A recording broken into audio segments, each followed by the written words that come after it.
This is a full guide on how to fight your demons. Now, first of all, there are voices in your head if you believe it or not. And do not call me out on being schizo or something.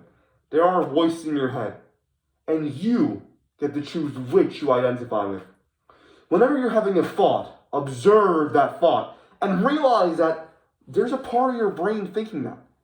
There's a part of your brain that makes you want to eat that Big Mac. But there's also a part that tells you, no, don't eat that Big Mac. No, that's bad for you. That'll make you obese, diabetes, blood pressure, all that crap, right? And you get to choose which one to listen to. Now, beyond listening, you also get which to identify with. Now, fighting your demons all begins in here.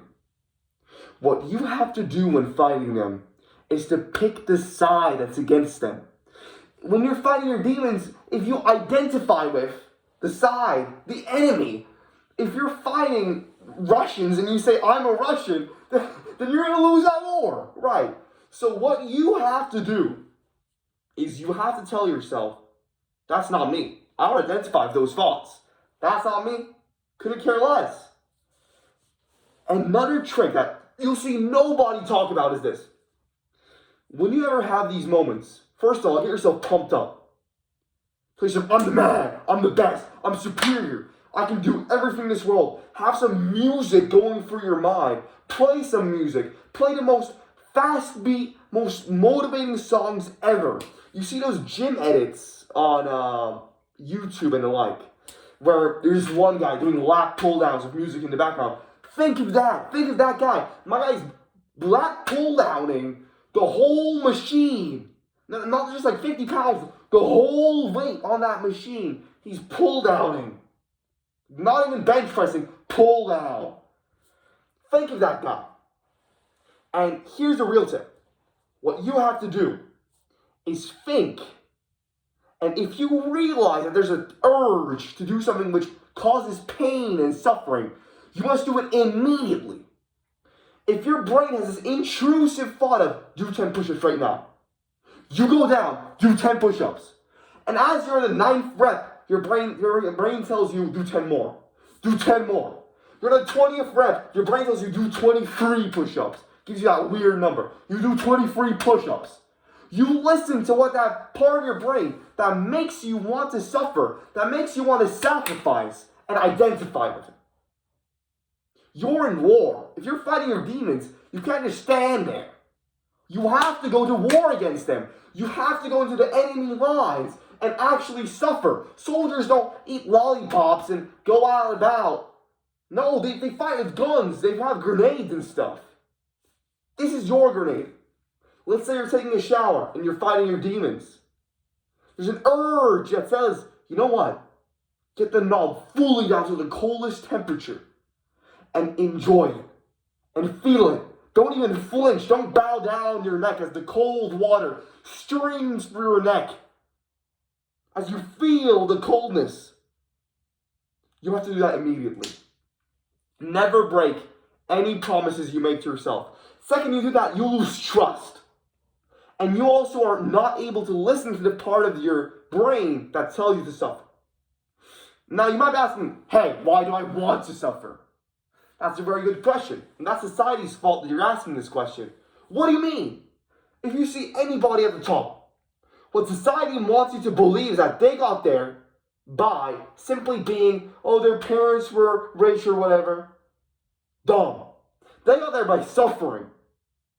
For someone like Elon, whether you like him or not, for someone like Elon to become the richest man in the world, officially, he had to suffer. He had to work 16, 20-hour days.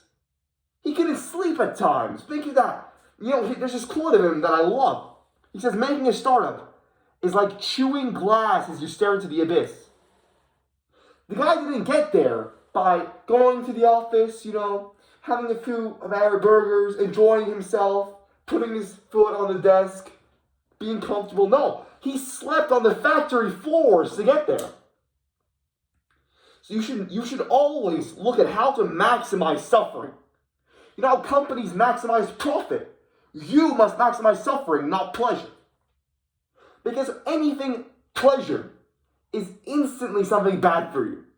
You cannot name a single thing which gives you instant pleasure, not long-term pleasure. Long-term pleasure is, say, if you get a pump in the gym, that's also pleasure, but it's long-term. But anything that gives you instant pleasure, right in that second, I guarantee you cannot find a single example where something like that is good for you. Not a single example where such behavior will benefit you in any way, shape, or form. For example, let's say you watch anime. What are you going to be doing there? If I ask you what you get out of watching anime, you're going to tell me, oh, I enjoy it. You don't. Visualize yourself right now in your brain. Think. Close your eyes with me. Do it. This is an actionable step. Follow through. Close your eyes and think, okay, what am I doing when I'm watching anime? Have a bird's eye view. You're in your room. You're watching anime. What the hell are you doing? You're greasy. You're on your bed. Your mouth breathing. And every now and then there's like a slight chuckle. That's it. That's it. Okay, maybe every 10 episodes or something, you get a good chuckle. That's it. You don't derive anything from that. What you've done is you've lost, I don't even want to talk about the big anime. Let's say you watched one season, you lost a solid 10 to 12 hours of time. You've lost sleep. You've lost ambition. You've lost motivation. You feel like crap. You feel lethargic. Your blood sugar doesn't work properly. Everything's going downhill. So all of these activities which you think help you do not in any way, shape, or form. And that's how you fight the demons, because they are the demons. These activities themselves are demons. And also, you hear a lot of people say, have balance in life. Enjoy yourself. You might die tomorrow. This is correct for all the wrong reasons. If you're going to die tomorrow, you better die when you're doing push-ups. You better die on the road to success than be that one guy that you see on the side of the road who's dead drunk on the floor. There's rats around him. You want to be the guy who's running. You want to be the guy who died while escaping prison and not the guy who died of hunger in prison. Furthermore, to live with balance, what does that even mean? Balance of what? You can't balance crack cocaine. And when you make a connection between crack cocaine and social media, people instantly say, oh, it's all the same thing. It is. It's still an addiction. It's still a substance. It still gives you pleasure. One is, of course, more extreme. But at the end of the day, you can't have balanced heroin. So why believe the lie that there can be balanced social media? I'm not telling you how to think. I'm just asking you. Question this. Does it really make sense? Really.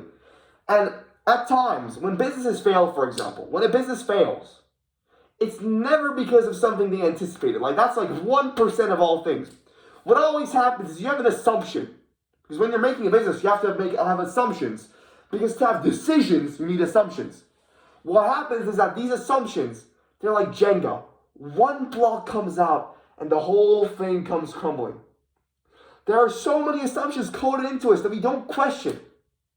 And if one of those assumptions are wrong, which a lot of them are, because we haven't questioned them when we were receiving them, we were too small or too naive, but now we accept them, then the whole Jenga falls. Your life falls apart if one of those assumptions are wrong. And in the modern day, it's not just 1, 10, 100, 1,000, 100,000 assumptions are wrong. You need to fix that.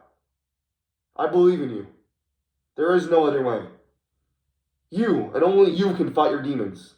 Nobody else cares about you. Not even your mother, not even your father. No one. It's only you at the end of the day. You must do it. It is your life. It is your war against the demons. There is simply no other way. See you, man.